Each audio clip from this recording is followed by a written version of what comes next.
Há 2000 anos, o rapto.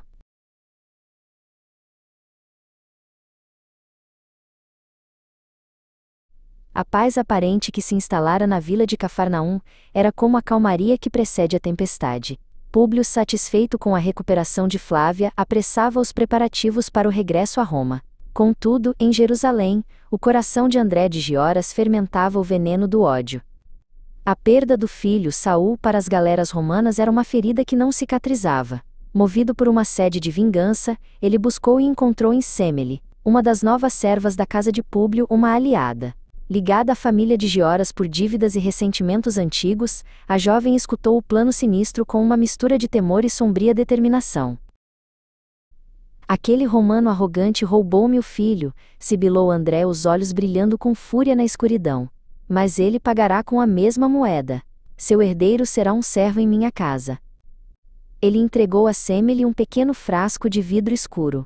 Isto fará a criança dormir um sono profundo.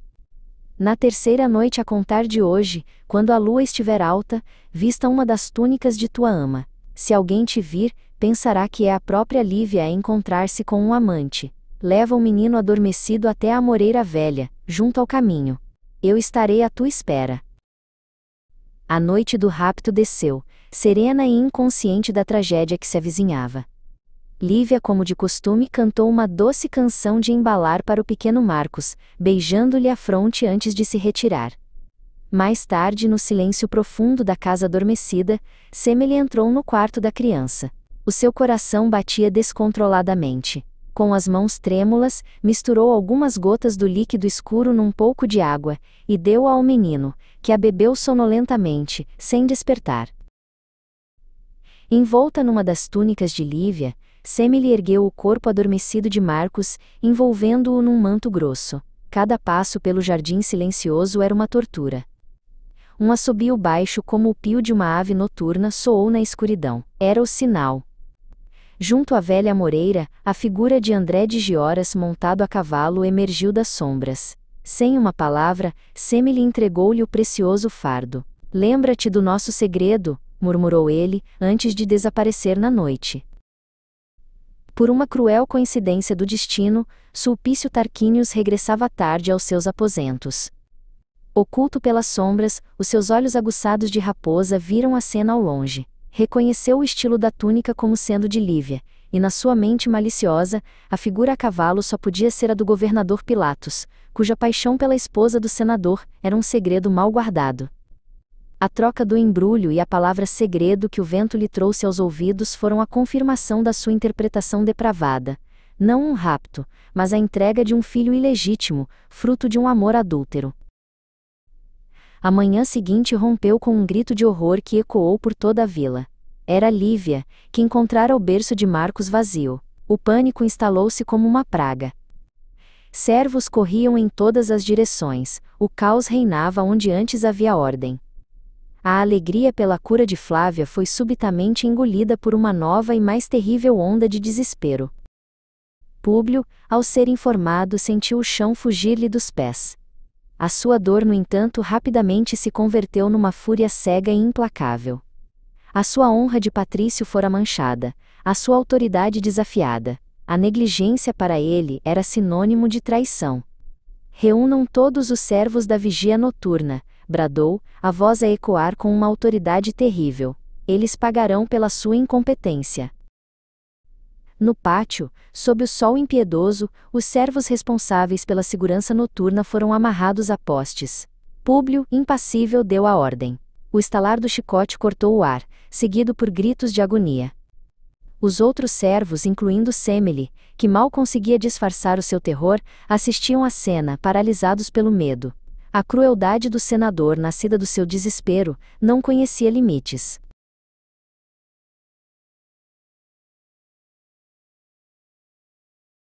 Incapaz de suportar os gritos, Lívia correu para o pátio, o rosto desfigurado pela dor. Lançou-se aos pés do marido, implorando. Públio, por todos os deuses, para! Suplicou, a voz embargada pelos soluços. Esta crueldade não nos trará o nosso filho de volta. A nossa dor já não é castigo suficiente? Não acrescentes a injustiça ao nosso sofrimento.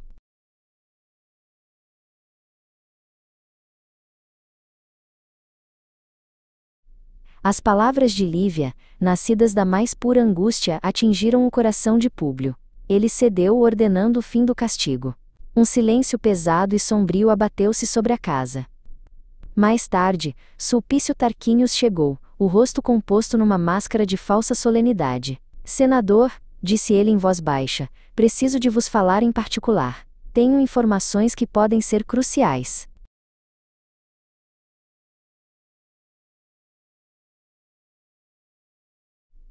No gabinete, Sulpício teceu a sua teia de mentiras com a mestria de um artesão do mal. Falou com uma relutância fingida, como se a revelação lhe causasse uma dor imensa. Senador, a minha lealdade obriga-me a falar, embora o meu coração se recuse. Ontem à noite vi a vossa esposa, envolta num manto, a encontrar-se com um homem poderoso.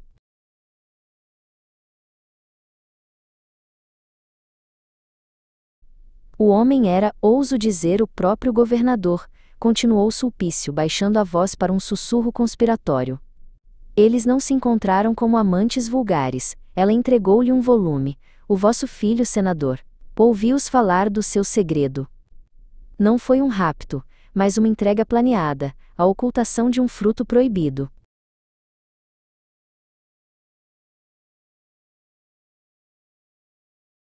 O mundo de Públio desmoronou. As advertências de Fúvia em Jerusalém, a estranha devoção de Lívia a um profeta judeu, a sua visita a Pilatos, tudo se encaixava agora na narrativa monstruosa de Sulpício. A calúnia, reforçada por meias-verdades e coincidências, tornou-se na sua mente torturada uma verdade inegável. A dor da perda do filho foi suplantada pela dor ainda mais atroz da traição.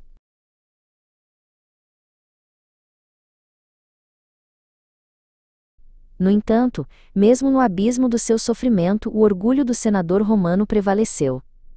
Ele ergueu a cabeça, a sua voz soando fria e cortante como o aço. Sulpício, os teus olhos enganaram-te. A honra da minha esposa é tão imaculada como a de Vesta. A tua lealdade é louvável, mas a tua imaginação é perigosa.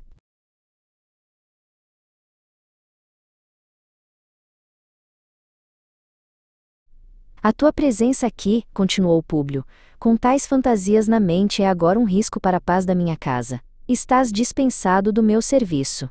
Parte imediatamente e não voltes. Atordoado, mas satisfeito por ter plantado a semente da discórdia, Sulpício retirou-se. Públio ficou sozinho, de pé, no meio do seu gabinete, um imperador no seu império de ruínas, condenado a defender publicamente uma honra em que no seu coração já não acreditava.